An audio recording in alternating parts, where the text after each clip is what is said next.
Mas maraming Gen Z ngayon ang gustong mangibang bansa para doon makapagtrabaho. At base yan sa isang pag-aaral.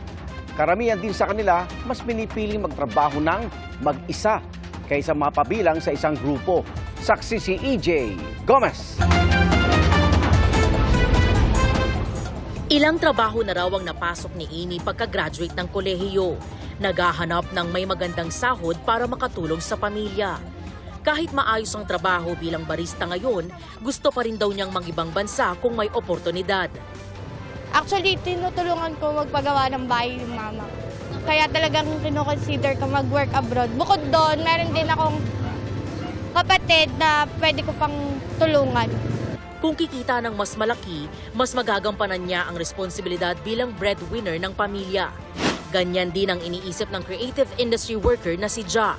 Honestly, pay grade talaga kasi when you compare yung salary here sa Philippines na same expertise and skill set yung kailangan nila abroad, mas malaki yung sahod na makukuha mo abroad.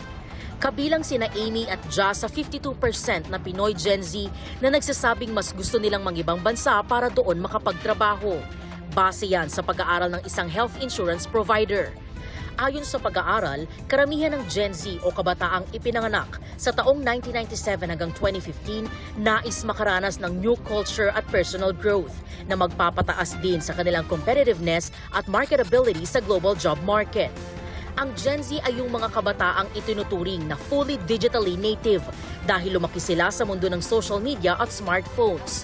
Paliwanag ng clinical psychologist na si Rainier Ladic, since yung Gen Z is one of the generation na naka-experience ng technological advancement, madali pong makakuha ng information at makita what is life outside ng ating bansa.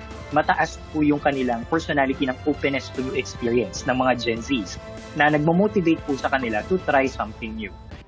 may economic reasons din daw ang paghahangad ng mga Gen Z na magtrabaho sa ibang bansa.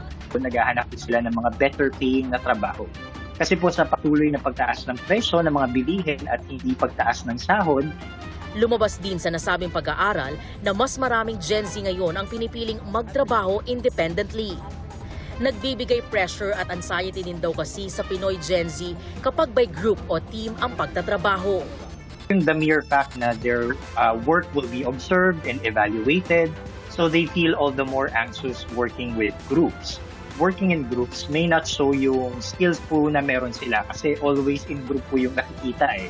So gusto din po ng mga Gen Zs na ma-maximize yung freedom. And this includes din po yung pakiramdam na nadadirect nila yung sarili nila and they could achieve this by working independently. Para sa GMA Integrated News, EJ Gomez ang inyong saksi. Mga kapuso, sama-sama tayong maging saksi. Mag-subscribe sa GMA Integrated News sa YouTube at para sa mga kapuso abroad, samahan niyo kami sa GMA Pinoy TV at sa www.gmanews.tv.